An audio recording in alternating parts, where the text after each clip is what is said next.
Տեր Աստված, միայն քո ողորմությունն է մեզ մարդ դարձնում,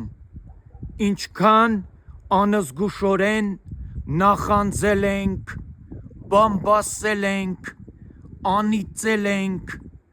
քո սերդ, քո սրբությունդ չենք կամեցել դիմացինին,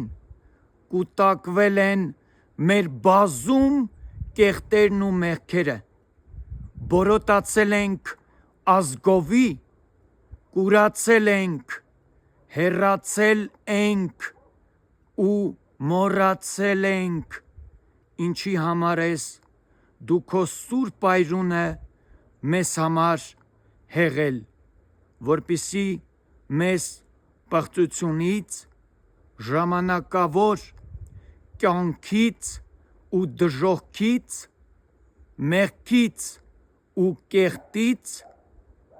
նորից առաջնորդես դեպի հավիտենական լույս, դեպի կյանք, դեպի ողորմություն։